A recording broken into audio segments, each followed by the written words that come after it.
Bien, vamos a continuar. Pregunta 43. En el test de Silverman-Anderson, ¿cuál de los siguientes parámetros no se valora? Clave.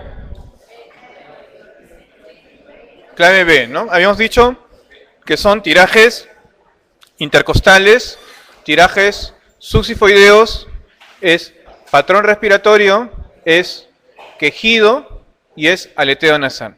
¿Ya? Clave B. B de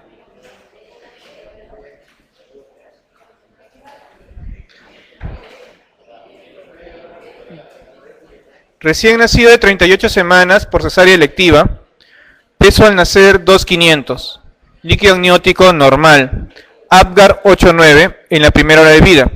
Presenta dificultad respiratoria, murmullo vesicular normal en ambos pulmones. Leucocitos 19.500, bastones 2%, hematocrito en 45, PCR en 0, glicemia en 53, radiografía de tórax, hiperaireación y sisuritis. ¿Cuál es el diagnóstico más probable?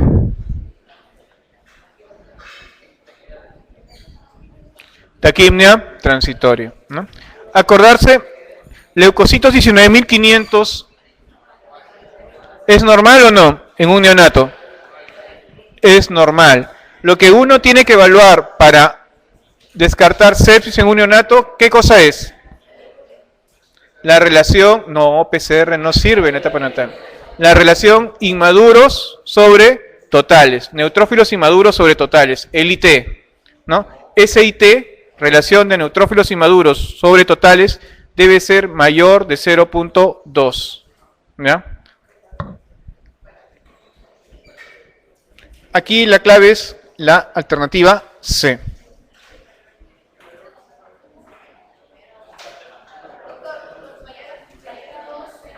Es mayor de 0.2, o sea,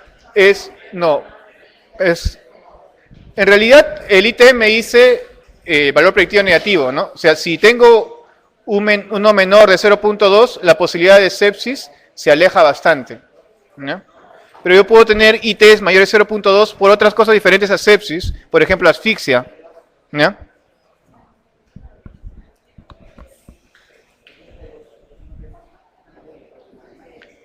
...45... Recién nacido presenta dificultad respiratoria, distensión de las venas del cuello, hipotensión, hipersonoridad y disminución del murmullo vesicular en un lado del tórax y enfisema subcutáneo. En abdomen, ruidos hidroaéreos presentes. ¿Cuál es el diagnóstico más probable? Clave B, neumotórax y neumomediastino. Acordarse que siempre que tengamos un neumotórax, una posibilidad es que haya asociado un neumomediastino. Cuando yo tengo un neumotórax, atención, es donde voy a provocar colapso, ¿no?, del retorno venoso y por ende la distensión de las venas del cuello. Eso va a provocar hipotensión y riesgo de muerte, ¿no? Clave B. 46. Recién nacido de 12 horas, de madre primípara de 18 años de edad, quien a las 32 semanas presentó infección urinaria gestacional, desencadenando el parto. Al examen pesó al nacer 1.400 gramos, test de Silverman-Anderson de 8, hemograma normal. ¿Cuál es el diagnóstico de primera elección?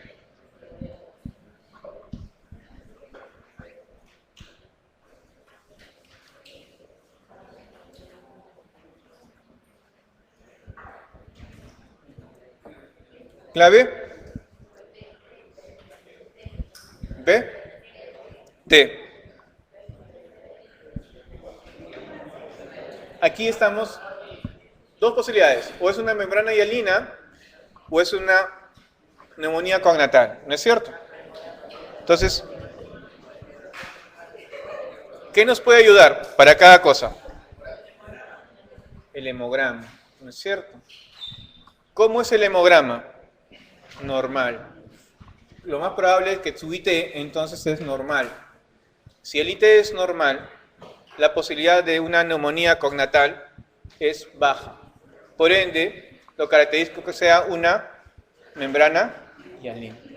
Sí.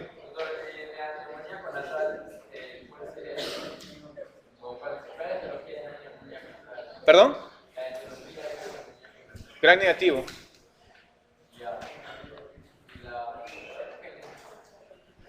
Todo chiquito no focaliza. O sea, en general, tú tienes una sepsis por neonato. Que la sepsis neonatal va a ser neumonía, pero no es que es un foco solo la neumonía, sino es parte de un cuadro séptico. En general, toda infección neonatal es sepsis, con manifestación respiratoria, con manifestación urinaria, pero en general es sepsis. Probablemente intraútero. Gran negativos. Si es que tuviera. En este caso, lo más probable es que no.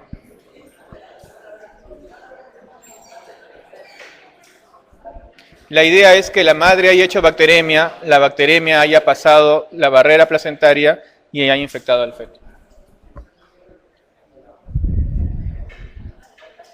Clave D, ¿no? 47. Recién nacido de 36 semanas de edad gestacional, presenta a las 2 horas de vida polipnia de 60 respiraciones por minuto, retracción subesternal y subcostal con quejido expiratorio.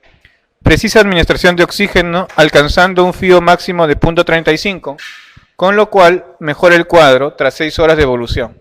Respecto a este cuadro, señalen la afirmación que no es cierta.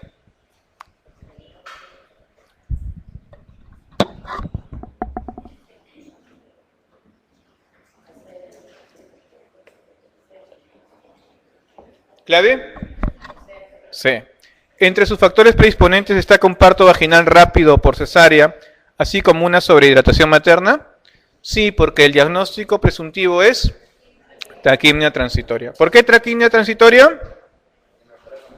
Mejora con oxígeno, ¿no es cierto? ¿Se trata de un síndrome de Avery, o también conocido como distrés respiratorio tipo 2? Sí. ¿El tipo 1 es? Membrana hialina. ¿Los pacientes suelen recuperarse alrededor de las 2 semanas? Falso. Se recuperan rápidamente, apenas se absorbe el líquido alveolar. En la radiografía de tórax se observan marcas vasculares prominentes, con líquido en las cisuras, hiperinsuflación y ocasionalmente derrame pleural, la placa típica de taquimia transitoria. Sus rasgos distintivos son su rápida recuperación y el patrón radiológico es correcto. Clave B, perdón, clave C, ¿no? 48. Recién nacido, prematuro, de 34 semanas. ¿Ya están todos? ¿Sí?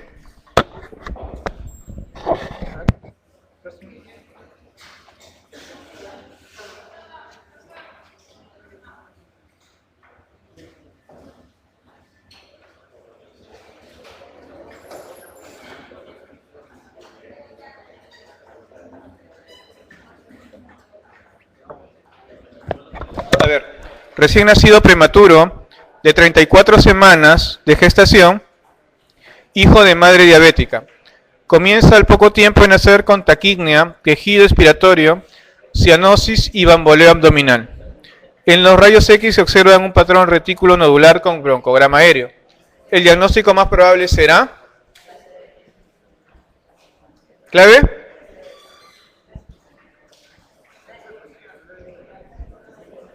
¿Clave?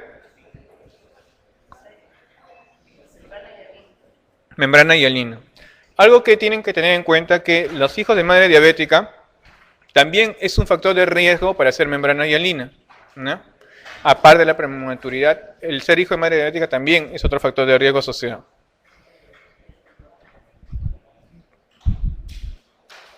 Clave C. 49. Ante un neonato a término que tras cesárea presenta precozmente taquipnea, cianosis, que desaparece con pequeñas cantidades de oxígeno y en el que la auscultación pulmonar es normal y en el que la radiografía muestra marcas vasculares prominentes y líquidos en las susuras sin broncograma aéreo, sospechamos de taquipnea transitoria de recién nacido. ¿Qué cosa es el síndrome de Milky-Wilson? ¿Alguien sabe? Exacto, es la displasia broncopulmonar clásica, ¿no? O la antigua displasia broncopulmonar, ¿no? ¿Qué cosa es displasia broncopulmonar? ¿Qué es? ¿Ah? Es una enfermedad asociada, no solo inicialmente a la prematuridad, pero inicialmente asociada a la persistencia crónica del oxígeno por más de 28 días. Todo niño que tiene oxígeno recién nacido por más de 28 días hace displasia broncopulmonar. A la larga, ¿qué cosa es la displasia? La displasia es una lesión, una injuria pulmonar que va a provocar broncoespasmo a repetición en los niños pequeños. Y eso es muy importante de tener en mente, porque si yo tengo un lactante que lo veo pequeñito, pequeño, lactante de 4 meses, pequeñito, y con sibilantes, lo primero que uno debe preguntar, ¿nació prematuro? Y si te dice sí, ¿recibió oxígeno más de 28 días? Y si te dice sí, y tiene un score de Birnbaum-Pearson de 7 u 8, ese chiquito es una bombita, ¿ya? Porque los niños con displasia broncopulmonar hacen broncoespasmo severo, ¿ya? Y progresan rápidamente. Entonces, uno tiene que mirar bien qué está manejando, ¿no? Clave 49, clave B.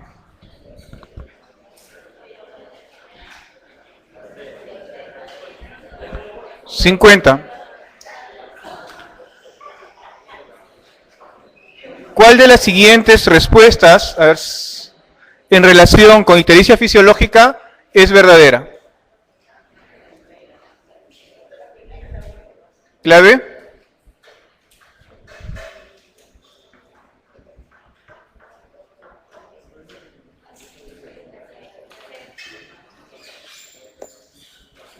C.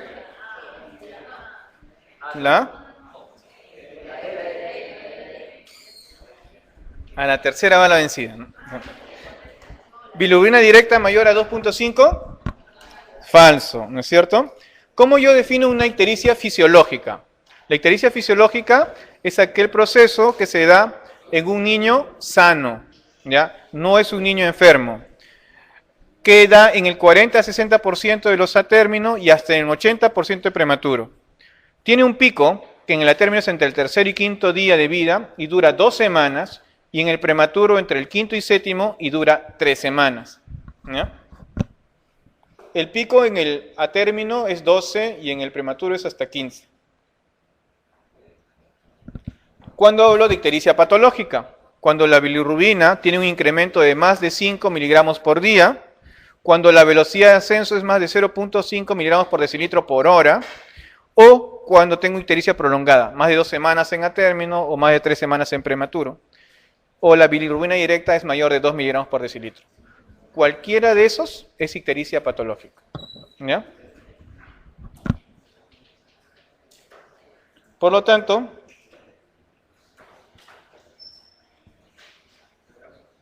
bilirrubina directa mayor a 2.5 es normal, es patológico. Mayor de 2 es patológico. Aparece entre las primeras 24 horas de vida. Toda ictericia que aparece en las primeras 24 horas de vida es patológica. Y si es en las primeras 12 horas de vida, lo más probable es que sea una incompatibilidad severa, ¿ya? ¿Persiste más de 2 semanas en atérmino? Falso, ¿no? Bilirrubina sérica se aumenta más de 5, también eso es patológico. Aparece entre las 48 y 32 horas de vida, eso es lo correcto. Clave E.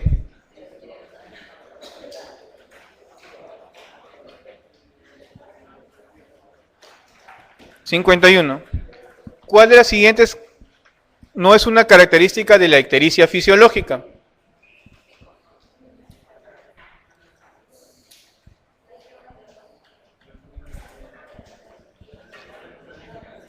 Clave.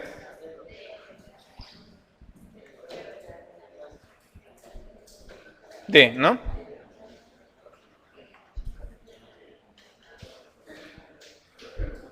Duración mayor a 14 días. 52. Un recién nacido a término, de peso adecuado, nacido de parto eutóxico, alimentado a pecho, presenta ictericia en cara a las 12 horas de vida. El resto del examen físico es normal. El embarazo fue controlado. La madre es sana. Grupo O, factor RH positivo. Recibe los siguientes resultados del laboratorio. Hematocrito en 40, bilirrubina total en 8, bilirrubina directa en 2. Grupo A, RH positivo. Kunz directo negativo. ¿Qué conducta adopta en este momento?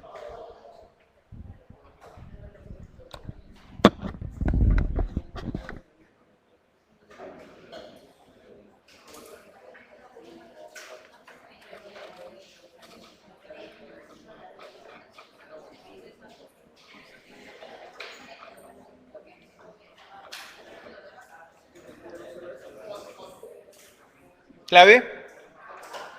¿Ah? ¿Sí? A ver, tenemos que tener en cuenta, cuando yo tengo una ictericia precoz, lo primero que tengo que ver es, si la mamá es RH negativo, el riesgo es que el niño sea RH positivo, y la incompatibilidad de RH es la más agresiva. No es la más frecuente, pero es la más agresiva. Entonces, a esos pacientes hay que tomarles bilirrubinas y Kunz de sangre de cordón, ¿ya? Si la bilirrubina de cordón es más de 2, eso es patológico, ¿ya? O sea, apenas nace, le tomo bilirrubina de cordón, sale más de 2 la bilirrubina, patológico. Pero si es más de 4.5, ese niño probablemente vaya exsanguíneo. Segundo punto. Yo tengo, para la evaluación de la ictericia, zonas de riesgo bajo, de riesgo intermedio o de riesgo alto, dependiendo del tiempo. Si yo tengo un paciente que tiene 12 horas de vida, con 4 de bilirrubinas está en bajo riesgo y por encima de 7 está en alto riesgo. ¿De acuerdo?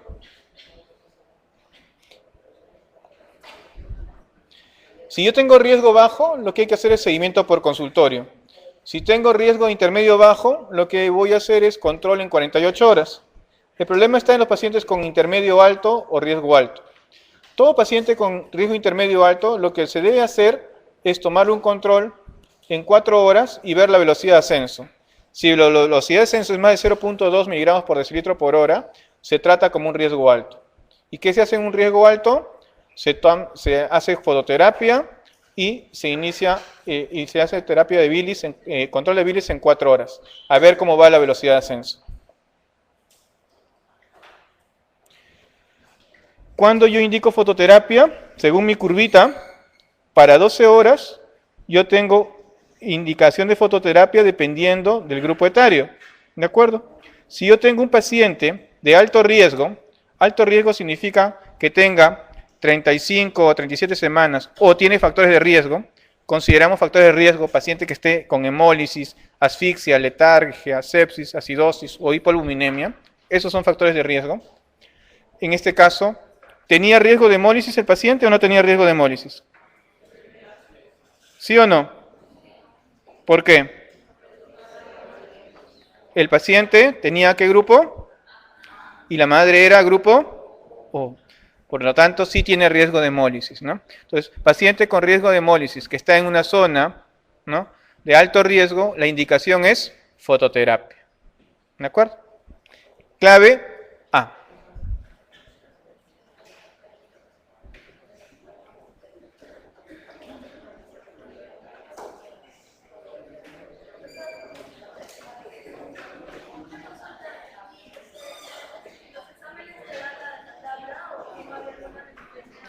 No, lo que tú tienes que mirar es, generalmente para ver exsanguíneos, tienes que mirar por encima de 24, ¿ya? O por encima de 25.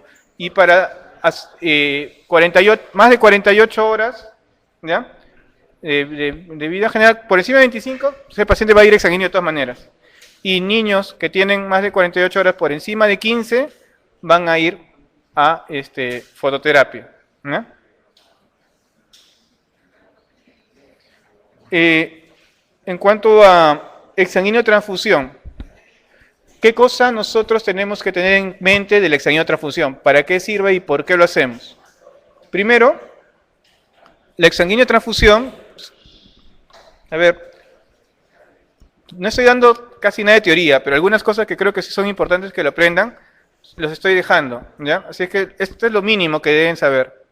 Primero, ¿por qué hacemos una exanguinotransfusión? Lo primero que hacemos es barrer la bilirrubina que hay en el espacio intravascular, porque ¿qué es lo que provoca la encefalopatía aguda por bilirrubinas? La bilirrubina, ¿no? Esta bilirrubina se va a acumular inicialmente en la piel, pero luego se acumula a nivel de... ¿Dónde? ¿En qué parte? Núcleos, ganglios basales, ¿no es cierto? Los ganglios basales, núcleo caudado, lenticular. Entonces, eso va a provocar compromiso neurológico. Entonces, ¿qué es lo que hacemos? Barrer la bilirrubina del espacio intravascular. Segundo, eliminar los glóbulos rojos sensibilizados con anticuerpos. ¿Qué es lo que pasa? Que ese niño va a tener anticuerpos. Por ejemplo, va a tener anticuerpos contra el grupo A. ¿No es cierto? Tiene anticuerpos contra A. Si yo lo que hago es sacar los hematíes del grupo A, esos anticuerpos ya no van a tener glóbulos rojos A que destruir y por ende va a disminuir la hemólisis. Tercero, tratar de barrer la mayor cantidad de anticuerpos que hay en la sangre. Y finalmente, corregir la anemia. Entonces, lo que yo tengo que hacer es, si yo voy a hacer una exsanguinotransfusión y tengo una incompatibilidad RH, si la mamá es sangre RH negativo, obviamente el niño va a tener anticuerpos anti-RH, anticuerpos anti-D, antígeno D, que es el antígeno RH. Entonces, ¿qué es lo que hay que hacer? Hay que tratar de sacar la sangre con el antígeno D y darle sangre, glóbulos rojos sin antígeno D. ¿De acuerdo? Entonces, lo que se da es sangre RH negativo. ¿De acuerdo? Si el recién nacido es grupo A o B y solo se cuenta en la incompatibilidad ABO, el grupo es O, pero el plasma es del mismo grupo del niño. O sea, se le da paquete globular con la sangre de la mamá y el plasma del niño. ¿Eh? Eso es lo que hacemos. Porque lo que queremos es tratar de darle glóbulos rojos que no puedan ser destruidos por los anticuerpos. ¿Eh? Para exsanguinotransfusión, el corte, si se dan cuenta, es 25. Por encima de 25 siempre va a haber exsanguinotransfusión. ¿Eh? Y hay algunos factores de riesgo importantes que siempre van a hacer que ese factor de riesgo disminuya. Por ejemplo, hemólisis. Por ejemplo, asfixia. ¿Por qué la asfixia? Porque la asfixia causa hipoxia y la hipoxia provoca vasodilatación.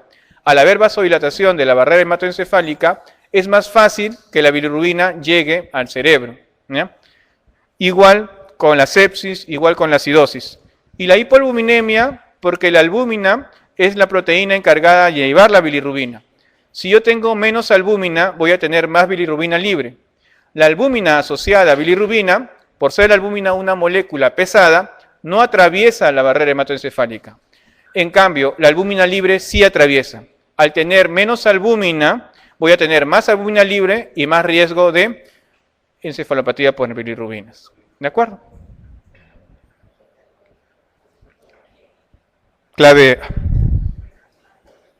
53. Con respecto a la incompatibilidad materno-fetal en el sistema ABO de grupos sanguíneos, es cierto que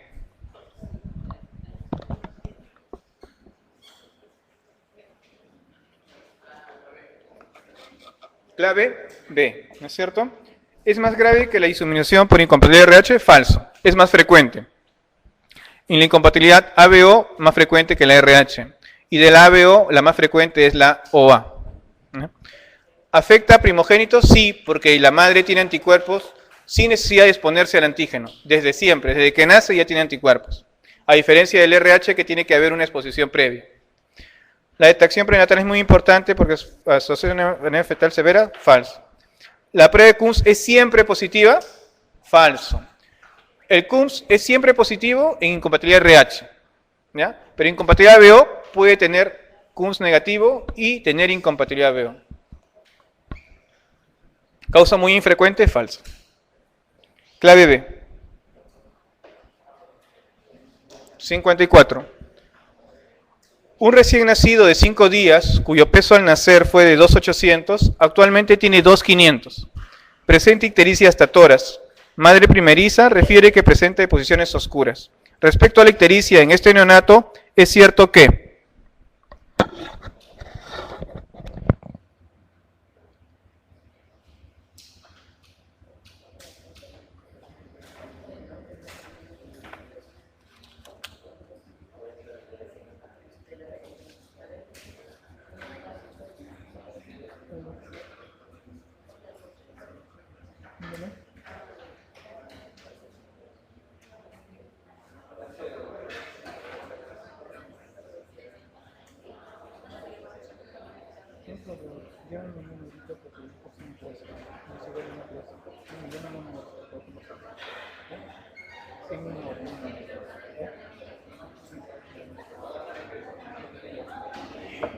ya ver.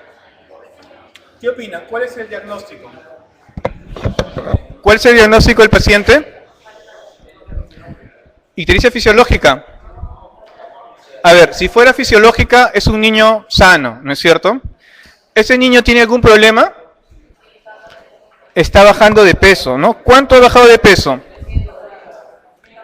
300 gramos, ¿no? 300 gramos en 5 días. ¿De acuerdo? ¿Cuánto normalmente debe bajar un niño de peso? Alta, máximo 10%, ¿no es cierto? Y lo debe recuperar al 7º día. Si fuera 10%, ¿no? Y lo debe recuperar al 10º día. Ahora, ha bajado de peso. De repente ha bajado 300 gramos. Ha bajado más del 10% de peso. ¿Ya? Y está ya en el 5º día. Ya estaría en idea de recuperarlo. Un punto. Segundo punto. ¿Cómo son las heces? Oscuras, meconiales. ¿Cómo debería ser las heces a los 5 días? Amarillas. Por lo tanto, ese paciente no está lactando. No está lactando bien. No hay un buen tránsito intestinal. Significa que tiene poco aporte. Por lo tanto, el problema va a ser básicamente es que tiene falta de aporte, ¿no? Y ictericia asociada a leche materna, pero por falta de aporte. Cuando yo tengo ictericia por leche materna, tengo dos grandes grupos.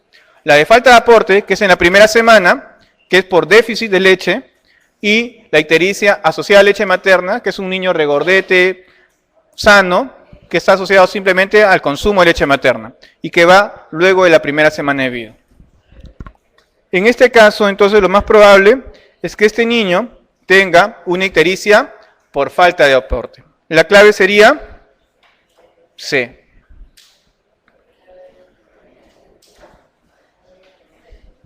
(55) La forma neurotóxica de la bilirrubina en el recién nacido es la bilirrubina indirecta. 56. Un neonato que presenta ictericia a las 72 horas de nacido, con grupo ORH positivo, hematocrito normal, resto del examen clínico normal, madre grupo A, RH positivo, indica la posibilidad diagnóstica de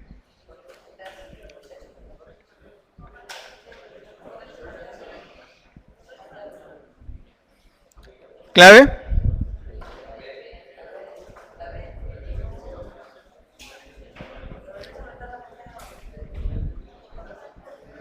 O sea, lo más frecuente es que pudiera ser una ictericia fisiológica, ¿no es cierto? Porque todo está normal. Pero de acá, de los que te dicen acá, ¿ah? Lo único que podría ser es ictericia por leche, ¿no? Ictericia por grupo, ni sepsis, ni hipotiroidismo, ni deficiencia enzimática.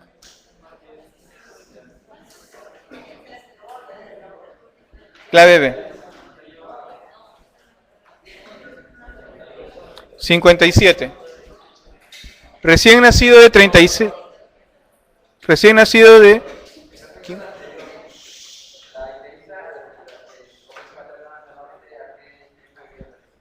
O sea, hay dos tipos.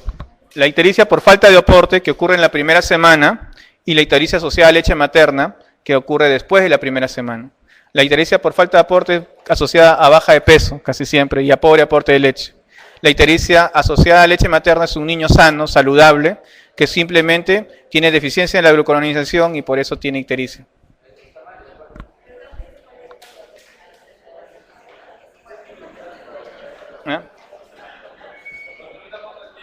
¿Ah? ¿Qué no entiendes? No, yo no estoy diciendo que la ictericia sea por leche materna, sino de entre estas claves, la que podría ser, de todas las ictericias que tiene, es por leche materna. Lo más probable es que sea una ictericia fisiológica, por todo lo que dice, ¿no? Pero te dice, indique la posibilidad diagnóstica de, ¿no? O sea, y esas preguntas vienen así, como están. O sea, no es que le van a venir lo más clásico y lo que debe ser, ¿no? Uno tiene que buscar la alternativa más correcta a lo que tengas. Porque después las otras, ninguna.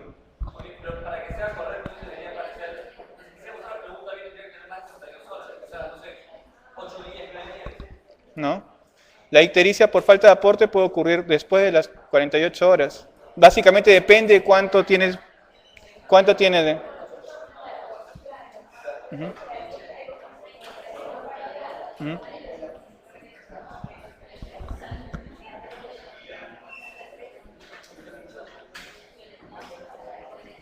A ver, 57. Recién nacido de 36 semanas de edad gestacional, con 7 días de vida, que desde el tercero presenta una ictericia que ha ido en aumento. La madre es primigesta, tiene grupo sanguíneo A, RH negativo, y el niño es O, RH positivo. El séptimo día tiene bilirrubina total en 12, a expensas de fracción indirecta. El niño tiene buen estado general y los valores de hematocrito, hemoglobina y reticulocitos son normales. ¿En qué causas de hiperbilirubinemia entre las siguientes hay que pensar en primer lugar? Primero, ¿qué grupo sanguíneo es la madre? A. ¿Qué grupo sanguíneo es el niño? ¿Puede haber incompatibilidad BO? ¿Qué grupo sanguíneo es la madre en condición RH? ¿Y el niño? ¿Puede haber incompatibilidad RH? ¿Sí o no? ¿Sí o no? ¿Por qué no? ¿Ah? ¿Ah? ¿Por qué es primigesta? ¿Por qué es primigesta? De repente ha tenido un aborto y no se ha dado cuenta. ¿Ah? Pero si él ha tenido un... Imagínate que ella tenía un aborto y no se ha dado cuenta, que ha sido un aborto reciente. Eso no caracteriza que no sea, pero yo tengo otra cosa que está acá, que me dice, no es incompatibilidad RH. Eso, no hay signos de hemólisis. Para que no haya incompatibilidad, no tiene que haber signos de hemólisis. Para que haya incompatibilidad, siempre hay hemólisis. Por lo tanto, tiene que tener retics aumentados, tiene que tener esquistocitos, tiene que tener lámina periférica con signos de hemólisis. Si yo tengo una lámina periférica normal, no hay incompatibilidad. ¿De acuerdo? Eso es lo que me dice, estoy seguro que no hay incompatibilidad. ¿De acuerdo? Más que primigesta, esa cosa. No, no hay incompatibilidad porque no hay lámina con hemólisis. Y finalmente, si hubiera hemólisis, ¿ustedes creen que al séptimo día de vida estaría con 12 bilirrubinas? No, ya estaría ya con kernicterus. Por lo tanto, lo más probable es que este paciente tenga una ictericia fisiológica.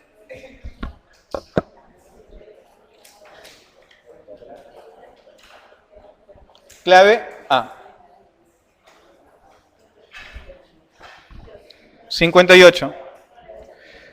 Frecuencia aproximada de enfermedad hemolítica por inmunización RH entre los primogénitos RH positivos, hijos de madre RH negativo, por no decir nada, ¿no? 0. Clave E. 59. Todos, excepto uno de los siguientes factores, favorece la aparición de kernicterus.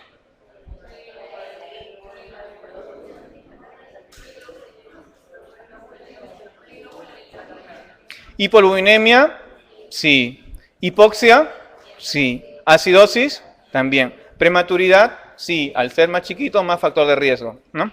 Poliglobulia, no. Para kernicterus no es factor de riesgo. Para ictericia, pero no para kernicterus.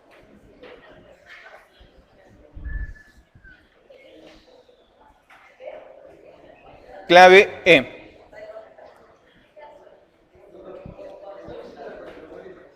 ¿Ah? ¿Qué dices? Lo mismo.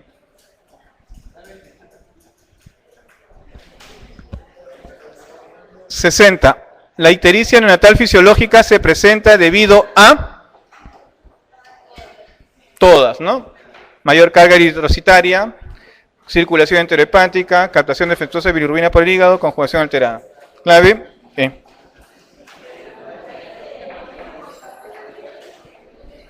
A ver, silencio. Recién nacido a término que presenta ictericia severa en las primeras horas de vida. La causa más probable es...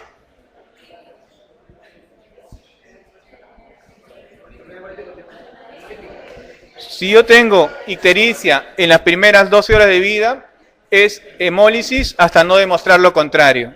¿De acuerdo? Clave E. Neonato a término de 3 días de edad. Es traído porque lo notan amarillo. Antecedente de parto eutóxico en centro de salud. Peso 3,200. Apgar 9 al minuto. Grupo sanguíneo materno O positivo. Y de recién nacido A positivo. La bilirrubina total es 30 y la bilirrubina indirecta es 28. El tratamiento indicado para disminuir la ictericia es... Ya dijimos, ¿no? Corte 25.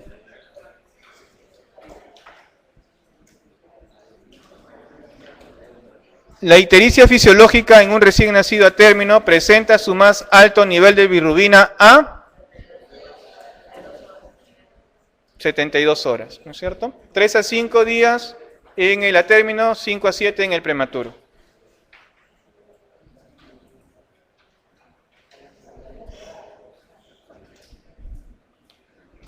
Una madre trae a su hijo recién nacido de 7 días por presentar coloración amarillenta en la piel desde hace 72 horas. Al examen físico solo se encuentra ictericia generalizada. Ha recuperado su peso de nacimiento. Bilirrubina total de 12 a predominio indirecto. ¿Cuál es el diagnóstico más probable?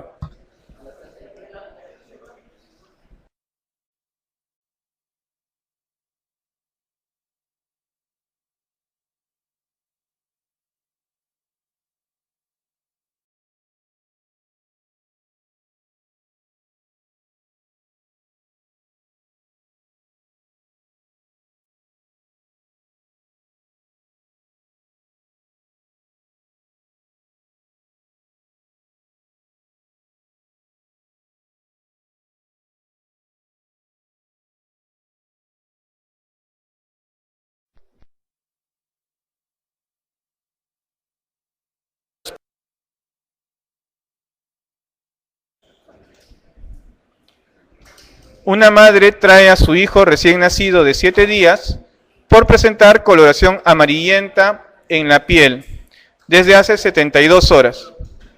Al examen físico solo se encuentra ictericia generalizada. Ha recuperado su peso de nacimiento. Bilirrubina total de 12 a predominio indirecto.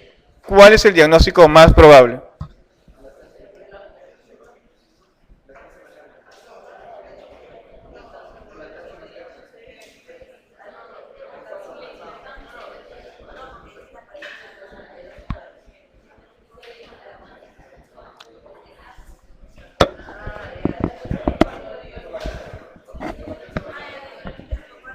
Clave. Clave. A ver. ¿Incompatibilidad veo? No. ¿Kernicterus? ¿Enfermedad olítica recién nacido? Nos queda ictericia por lactancia materna o ictericia fisiológica. A ver, ¿cuál creen? ¿Lactancia materna o fisiológica?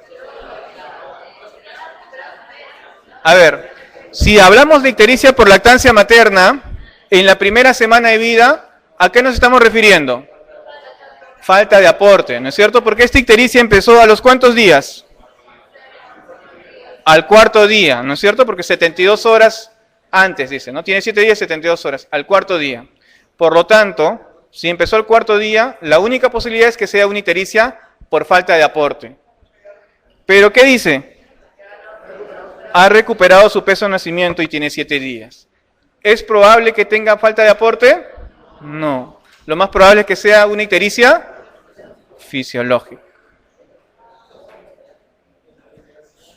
Clave C. ¿Sí? 65. Recién nacido de 10 días de vida, eutrófico, ictericia hasta piernas, resto del examen normal, con bilirrubina indirecta en 16. La causa más probable es... Ahí sí es asociada a leche materna, ¿no? Es un niño eutrófico, con buena ganancia de peso, solo que está un poco amarillo. Clave D.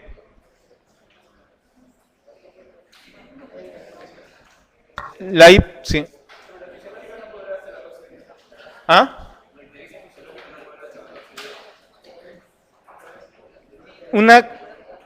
Acá hay una pregunta interesante. Dice, la ictericia fisiológica no puede durar hasta 14 días y tiene 10 días. ¿Por qué le dicen no es fisiológica de ninguna manera? El valor de la bilirrubina. ¿Cuál es el pico máximo de la bilirrubina en un recién nacido a término? 12. Y un prematuro, 15. Ese es el pico máximo. Que tenga 16 con ictericia fisiológica.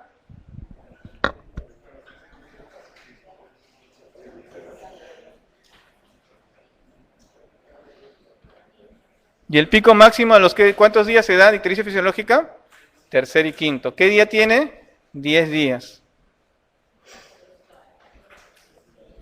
La hiperbilirubinemia neonatal por incompatibilidad ABO se produce cuando la madre tiene grupo sanguíneo tipo y el niño tiene tipo. Clave D. Regalito. 67. Un niño recién nacido, de término, vigoroso, nacido de parto eutóxico, sin ningún antecedente patológico familiar ni del embarazo, presenta en el examen físico bajo peso para la edad gestacional, 1800 gramos, microcefalia, micrognatia, orejas de implantación baja, puños cerrados con el dedo índice sobre el tercer dedo. El niño carece de malformaciones obvias que pueden alertar a sus padres. Ante la sospecha de alteración genética, ¿cuándo comunicaría a los padres el diagnóstico presuntivo? ¿Clave? ¿Clave? Eso es muy importante. A los niños que tienen alguna malformación, uno tiene que enseñar a los padres apenas el niño nace y se lo enseña, porque si no tenemos el riesgo de que los padres digan, me han cambiado a mi niño, ¿no? Es importante apenas hacer el diagnóstico, presentar a los padres, ¿no? 67, clave A. Un favor, ¿quién tiene la lista? ¿La lista?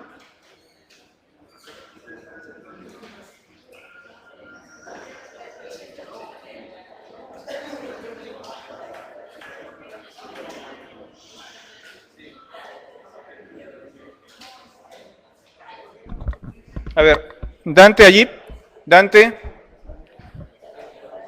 Josué Aliaga,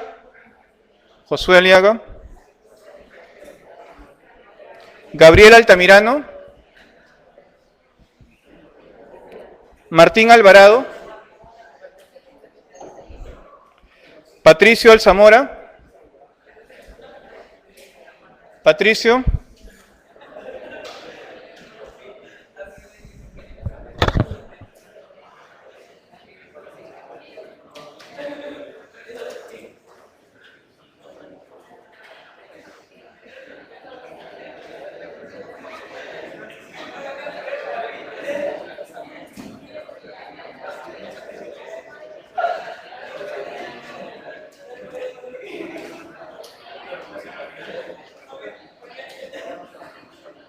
Huber Ancuye, ¿sabe?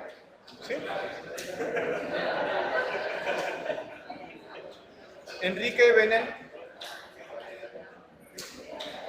Eva Bernedo, Araceli Bonilla, Luis Borda, Jordana Bravo, Jordana,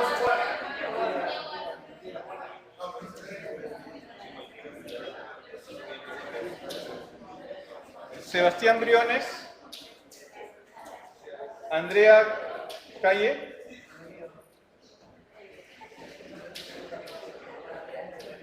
Silvia Campos,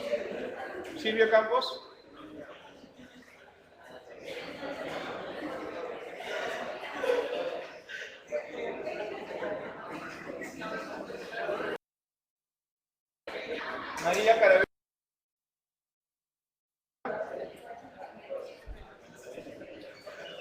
Manuel Corso,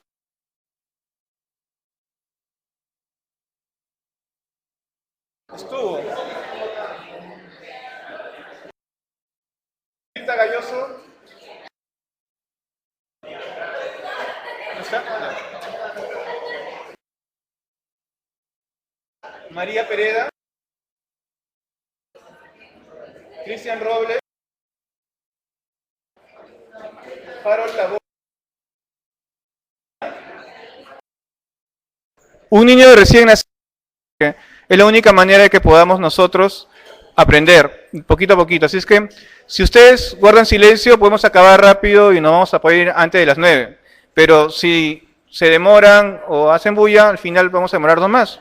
Yo voy a terminar todas las preguntas igualito. Así es que, de usted depende si lo hago más rápido o más lento.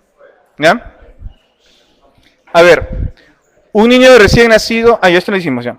68. A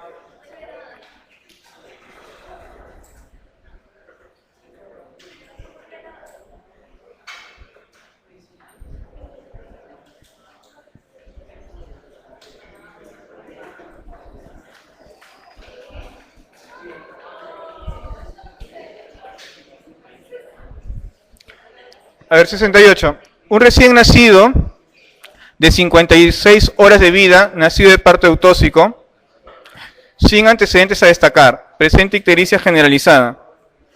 Usted solicita, entre otros estudios, bilirrubina, cuyo valor es 18.5. ¿Cuál es la conducta indicada?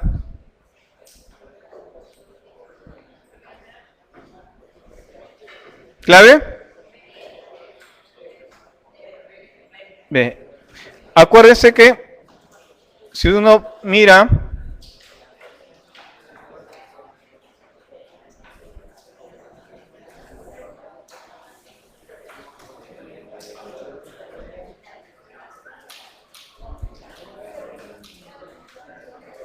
más o menos a las 56 horas de vida, uno tiene que hacer ictericia generalmente por encima de 15, ¿no? 16, para indicar foto.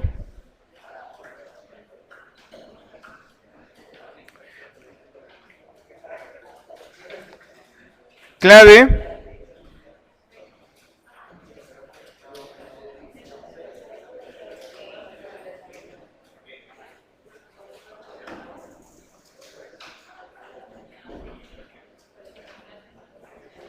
Alternativa B. 69. Recién nacido de 2 días de vida es llevado al hospital por presentar hipoactividad por exsucción con antecedente de madre sin control prenatal y ruptura de membranas de 20 horas. ¿Cuál es el diagnóstico más probable? Clave A. Sepsis neonatal temprana. Hay que diferenciar la sepsis temprana de la sepsis tardía. La diferencia está básicamente en el tiempo, ¿no? ¿Cuándo se habla de sepsis temprana? Primeras 72 horas de vida. Sepsis tardía después de las 72. Ojo que antes el concepto era 7 días, ¿no? Y ahora es 72 horas. Todo paciente con compromiso de hipoactividad por exsucción y antecedente de ruptura de membranas, una de las cosas que tenemos que evaluar siempre es el riesgo de sepsis neonatal. Y para sepsis neonatal tenemos varias definiciones. Primero, aquel niño potencialmente infectado, ¿no? O NPI, niño potencialmente infectado. ¿A quién decimos niño potencialmente infectado? Aquel niño que tiene factores de riesgo maternos o neonatales para sepsis. ¿Ya? Definiciones. Otra definición es sepsis posible, aquel que tiene factores de riesgo o clínica o laboratorio. Sepsis probable es aquel que tiene factores de riesgo con clínica positiva, pero que el hemocultivo me salió negativo. Y sepsis confirmada es aquel que tiene clínica y hemocultivo positivo. En realidad son muy pocos los casos que me salen confirmados. La mayoría son sepsis posibles o sepsis probables. Sin embargo, el riesgo de que una sepsis me cause secuelas por meningitis y infecciones severas es alta. Así que ante cualquier sospecha de sepsis, yo debo iniciar cobertura antibiótica previa toma de cultivos. ¿Ya? ¿A quiénes lo observo nada más? Aquellos cuya ruptura prematura de membrana sea menor de 24 horas o aquellos que tienen contaminación fecal con heces, ¿no? El hemograma es bien importante para el protocolo parcial. ¿Qué es lo que me fijo? Si hay leucopenia y si hay neutrofilia o neutropenia y la relación inmaduros totales. La plaquetopenia también es sugerente de infección por gram negativos y la velocidad de sedimentación globular. Hago leucocitos en aspirado gástrico solo si tengo ruptura prematura de membranas o sospecha de coriomionitis. Los test en realidad son muy poco específicos, tienen muy baja sensibilidad y especificidad. Lo que generalmente nos ayuda, sobre todo el IT, es el valor predictivo negativo. Tiene alto valor predictivo negativo, pero su valor predictivo positivo es muy bajo. ¿De acuerdo? Entonces, nos ayudan simplemente si es que sale menor de 0.2. Como les comentaba, existen otros factores que pueden aumentar el IT. Por ejemplo, fiebre materna, por ejemplo, asfixia neonatal, SAM, neumotórax, enfermedad hemolítica pueden aumentar el IT y no necesariamente sepsis.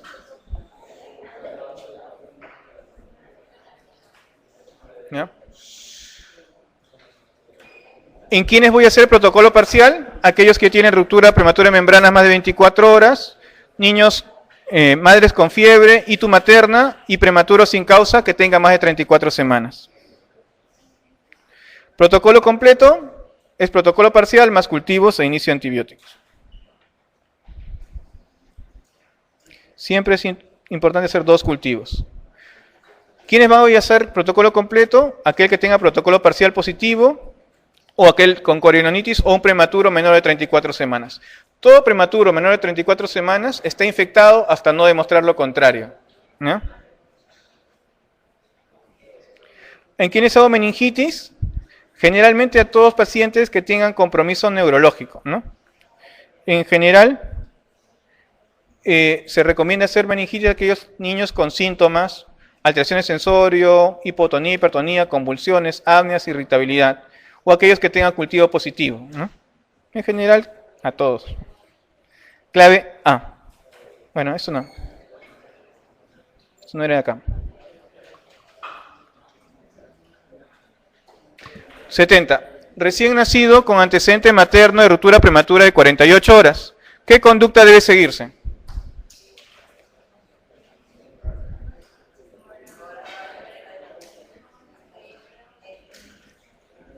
Clave E. ¿No? Tomar protocolo completo. Recién nacido de 30 minutos de vida, de edad gestacional, 38 semanas, nacido en domicilio, es llevado a la emergencia con pinzamiento de cordón umbilical y con placenta conectada. La complicación más probable es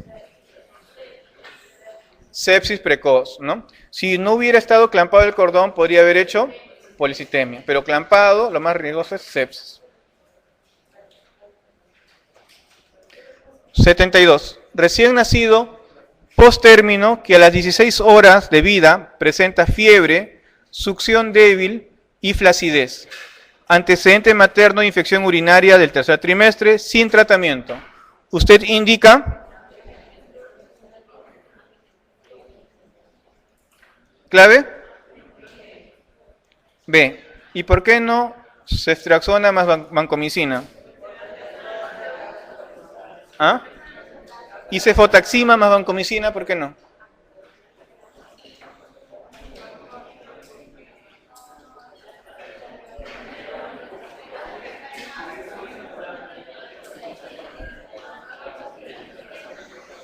Lo más probable es que este germen sea un germen de la comunidad, ¿no es cierto? Y el tratamiento de sepsis de la comunidad, el tratamiento de elección es ampicilina, ¿ya? Ampicilina más aminoglucosa, sí. ¿Para qué? Para MEC, cuando tienes compromiso neurológico puedes pensar en MEC, pero sin embargo, con ampigenta también puedes cubrir MEC. Cuando las barreras están inflamadas, los aminoglucósidos pueden atravesar la barrera hematoencefálica. Generalmente lo que se recomienda es ampicefotaxima, pero ampigenta no es mala cobertura tampoco, ¿ya? Así tengas MEC. Pero el de elección, si yo tengo sospecha de MEC, es ampicefotaxima. Ahora, ampicilina, ¿por qué? ¿Qué es lo que cubro con ampicilina? ¿Ah? Listeria y enterococo, ¿ya? Esas dos cosas cubro con ampi, ¿no? Pero lo más importante es que el germen más frecuente, bueno, estreptococo también, ¿no? Pero lo más frecuente es Escherichia coli, ¿no? Aquí en el país, gérmenes gram negativos. No, en América es enterococo, estreptococo grupo B. Estados Unidos, estreptococo grupo B. Gérmenes gram negativos, Escherichia coli.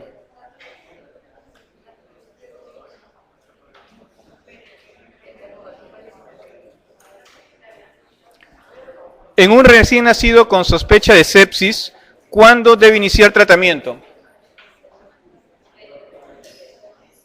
¿Clave? ¿Inmediatamente después de sospechar sepsis? No, hay que hacerle siempre cultivos. Inmediatamente después de tomar muestras de cultivo. 73, clave B.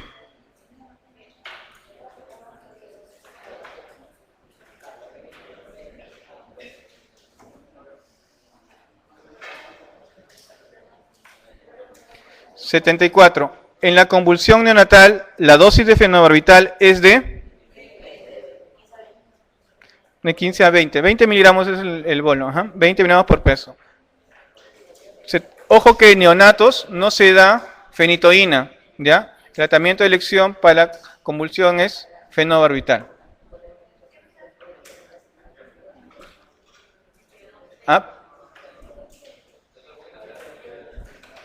En la etapa neonatal no se da fenitoína. La causa frecuente es compromiso hematológico, ¿no? 74, clave C.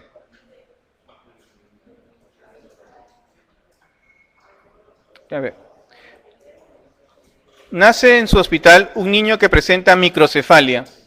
A las pocas horas de nacimiento presenta petequias y se le palpa una hepatoesplenomegalia moderada. Se le realiza una ecografía transfontanelar en la que se observan calcificaciones periventriculares. Con respecto a la enfermedad que usted sospecha, señale la opción incorrecta.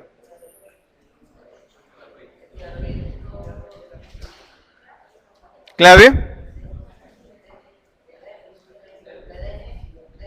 A ver, primero, ¿cuál es el diagnóstico? ¿Por qué?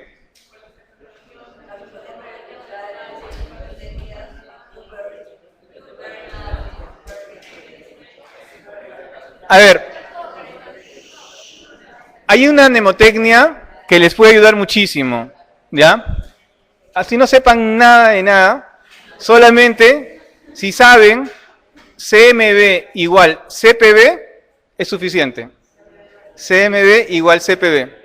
Citomegalovirus igual calcificaciones periventriculares, ¿ya? La única entidad de infección congénita que da calcificaciones periventriculares es citomegalovirus. Así que si usted no entiende nada y dicen calcificaciones periventriculares, dan gracias a Diosito y marcan, ¿no? ¿Ya? ¿Ya? Es sencillo, ¿ya? CMV, CPV. Ya. Ahora sí, en serio, cuando yo tengo infección por CMV, tengo que tener en cuenta dos cosas. Más del 90% del citomegalovirus congénito es asintomático, así que no voy a tener ningún síntoma. Solamente un 10% va a ser sintomático. ¿Y qué síntomas va a tener? Lesiones dérmicas, lesiones hepatobiliares, lesiones neurológicas, auditivas y visuales. Pero de ellas, la más importante son las lesiones auditivas. El compromiso de sordera neurosensorial es la manifestación más importante del citomegalovirus. Tanto así que cuando yo evalúo citomegalovirus, yo tengo que evaluar, ¿es una infección primaria o es una reactivación? Infección primaria significa que la mamá contrajo el CMV justo en la etapa de la gestación, en el embarazo, ¿ya? Y si es una reactivación, es que lo contrajo previamente y se reactivó en el embarazo. Si la infección fue primaria, tiene un riesgo de 30 a 50% de que el niño contraiga el CMV. Pero si la infección no ha sido primaria, el riesgo es menor de 1%. Si ese niño tuvo la mala suerte de infectarse, solamente el 10% tienen síntomas. El 90% son asintomáticos. Del 90% que son asintomáticos, solo el 10 a 15% van a ser secuelas por CMV.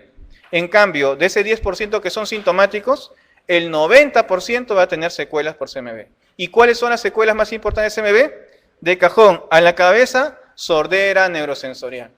Entonces, todo niño que no escucha, una de las cosas que tenemos que hacer de todas maneras es su torch para buscar CMV.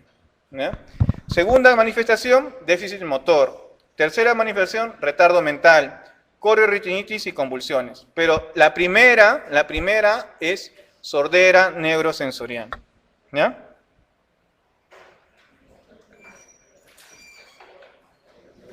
Acá pueden ver en la radiografía calcificaciones periventriculares, pero más se ve en la tomografía.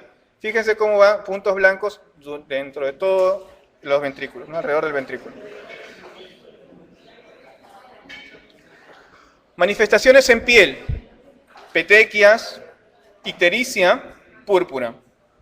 Manifestaciones hepatobiliares, ictericia a predominio directo. Hepatomegalia, transaminasemia. A nivel hematopoyético puede haber plaquetopenia, puede haber anemia, puede haber esplenomegalia. A nivel sistema nervioso central, ojo, microcefalia, citomegalovirus y rubiola. Hidrocefalia, toxoplasmosis. ¿Ya? Microcefalia, CMV y rubiola. Hidrocefalia, toxoplasmosis. Compromiso auditivo, el más frecuente, sordera neurosensorial. Compromiso visual, corioretinitis. Clave D. 76. La denominada triada de Gregg, catarata, sordera y cardiopatía congénita, es típica de rubiola congénita. Algo que es interesante en rubiola es que el niño que tiene rubiola congénita es capaz de eliminar el virus por las heces hasta el año de vida, ¿ya? Es decir, es contagiante hasta el año de vida por eliminación de heces, ¿ya?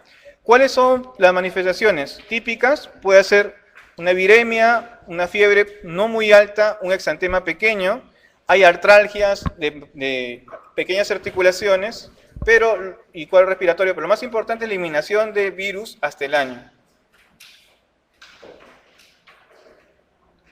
¿Ya? Entonces, tener en cuenta eso. Fíjense en la excreción viral hasta el año de vida. La IgM materna cae rápidamente al tercer mes, luego viene la IgM del niño, ¿no? O sea, para hacer diagnóstico de rubiola congénita no interesa la IgG, sino interesa la IgM, ¿no? Porque la IgG puede ser materna. En cambio, la IgM siempre es del niño. ¿Por qué? Porque la IgG es un monómero y puede atravesar la barrera placentaria. En cambio, la IgM es pentámero, ¿no? Y la IgA, dímero. Manifestaciones clínicas de rubiola, retardo de crecimiento intrauterino, hepatoesplenomegalia, púrpura, anemia hemolítica, ictericia, alteraciones de cefalorraquídeo, sepsis, lesiones de cartílago. Microcefalia, ojo, rubiola también da microcefalia igual que el CMV, meningoencefalitis, corioretinitis, cataratas, glaucoma, y manifestaciones cardíacas, que es lo más característico de la rubiola. La rubiola siempre va a dar alteraciones cardíacas. Ductus, coartación, estenosis de la pulmonar, CIA, CIB. Pero de ellas, la más frecuente, ductus. ¿Ya? El ductus es la más frecuente de todas las manifestaciones cardiológicas de rubiola.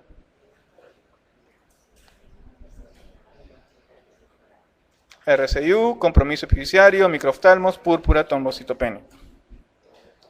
Clave E. 77.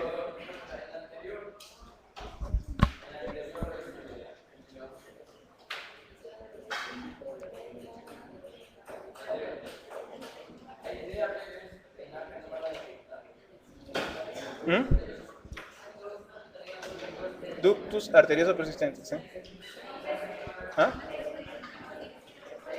¿Qué? O sea, puede ser PCA, persistente con ductus arterioso, o ductus arterioso persistente. Eso depende. ¿No?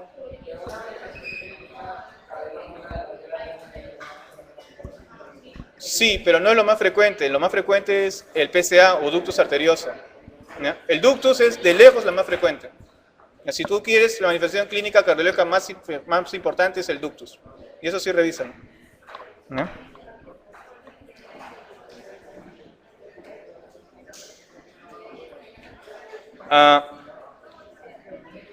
¿Cuál de las siguientes alteraciones se presenta con mayor frecuencia en un niño con rubiola congénita?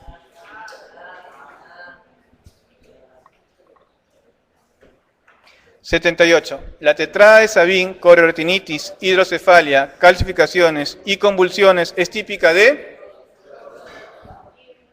toxoplasmosis. Sabin. Mira, corioretinitis, hidrocefalia. La única que va con hidrocefalia, toxo. La tríada de Hutchinson, sordera laberíntica, queratitis y alteraciones dentarias es típica de sífilis congénita. Ojo que en sífilis hay dos grandes grupos, la sífilis congénita temprana y la sífilis congénita tardía. Temprana se habla en los primeros 2 años de vida y tardía es después de los 2 años de vida. ¿Ya? 50% de los recién nacidos con sífilis congénita son asintomáticos. ¿Ya? La enfermedad se expresa meses después, ¿ya? Por lo que apenas tengamos índice de sospecha debemos tratarlo. Eso va a evitar sífilis tardía. En la sífilis temprana puede haber varias manifestaciones. La manifestación más severa es la de sepsis, que empieza con prematuridad, retardo de crecimiento, pequeña parada gestacional, hepatoesplenomegalia y linfadenopatía. Si no, vamos a tener las clásicas lesiones de la piel, de la sífilis temprana, en piel y mucosas, por ejemplo, rinitis, rash, es un rash maculopapular, petequias, ictericia. Hay el pénfigo palmoplantar, que son lesiones vesiculares, ampulosas o bulosas en palmas y plantas, fisuras anales o bucales, parches mucosos. A nivel óseo va a haber osteocondritis, periostitis, una reacción perióstica tan importante y tan dolorosa que hace que el niño quede con el miembro inmóvil. Eso se denomina pseudoparálisis de Parrot. No es que tenga parálisis, sino que por el dolor no los moviliza. A nivel hematológico, de Parrot, P-A-R-R-O-T. Hematológico, anemia, plaquetopenia, CID. A nivel pulmonar, la neumonía alba, típica del sífilis. Gastrointestinal, enteritis, pancreatitis. A nivel renal puede dar síndrome nefrótico o síndrome nefrítico. A nivel ocular, uveitis, corioretinitis, glaucoma. Y a nivel del sistema nervioso central, meningitis aséptica. Y ya la sífilis congénita tardía, lo que vamos a ver es lesiones óseas crónicas, maxilares amplios, frente olímpica, nariz sencilla en montar, la artritis de Cluton, que es una artritis indolora, no afecta rodillas, que afecta rodillas, y los tibias en sable. Y los dientes de Hutchinson, a nivel ocular queratitis, uveitis, glaucoma, y a nivel neurológico, sordera, retardo mental, convulsiones, paresia y parálisis de pares craneanas. Clave D. 80. Usted atiende una paciente de 2 horas de vida, nacido a término, 38 semanas, con peso adecuado para edad gestacional, 2,720. Es hijo de una madre con FTA y BDRL positivas, que inició tratamiento con penicilina G benzatínica 2 semanas previas al parto. ¿Qué conducta adopta en primera instancia?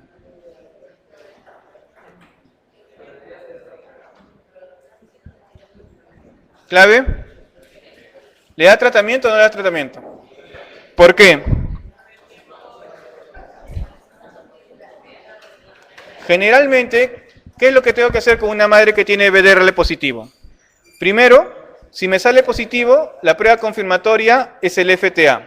Si tiene prueba confirmatoria, prueba treponémica positivo, es sífilis de todas maneras. ¿De acuerdo? Porque el FTA lo que mide es anticuerpos específicos. Pero el FTA, al ser anticuerpos específicos, nunca va a negativizar. En cambio, el BDRL sí negativiza. Si tiene sífilis, hay que hacerle estudio y tratamiento a la pareja también. Si la sífilis tiene más de un año de evolución, el tratamiento es penicilina benzatínica, 2.400.000, 1.200.000 intramuscular en cada nalga, 3 dosis, 1 por semana.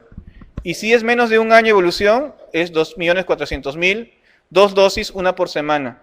¿De acuerdo? Si la paciente es negativa, pero tiene factores de riesgo, hay que repetir el BDRL en el tercer trimestre y en el puerperio. Ahora, ¿cuándo se considera que el tratamiento es adecuado? Si se utilizó tratamiento con penicilinas, si se administró dosis y número de dosis adecuadas, y si la última dosis de tratamiento la recibió por lo menos un mes antes del parto. Es decir, la última dosis debe haber recibido un mes antes del parto.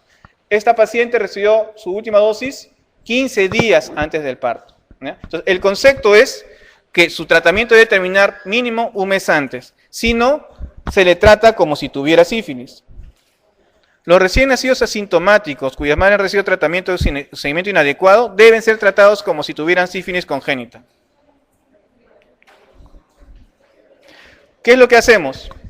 Miramos al neonato, si el examen clínico es normal y BDRL es menos de 4 veces la materna, y madre adecuadamente tratada y seguida, y titus de BR en disminución, es control ambulatorio y BDR al mes, 2 meses, 3, 6, 12 meses y FTA al año. ¿Por qué FTA al año? Porque los anticuerpos, para que sean del niño, tienen que durar más de un año, ¿no? Si no es de la madre. Si la madre no tiene tratamiento, se le trata como si estuviera con enfermedad, hemograma, PL, BDRL, radiografía, todo. Si es patológico, tratamiento, ¿no? Penicilina G sódica, 50.000 unidades por kilo, endovenosa cada 2 horas por 10 días. Y seguimiento hasta los 2 años.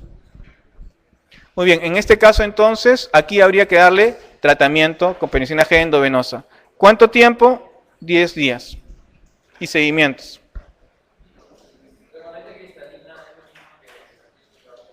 ¿Qué? No, penicilina benzatínica es de depósito y eso es para la mamá, ¿ya? Al niño es endovenoso, penicilina G sódica.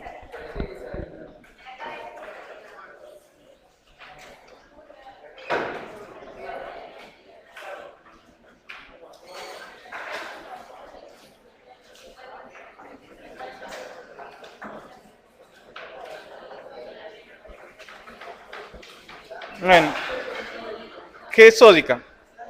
G sódica es. G sódica. Cristalina, a veces le pueden decir a la sal, ¿no? Por G sódica, pero puede ser potásica, ¿no? General.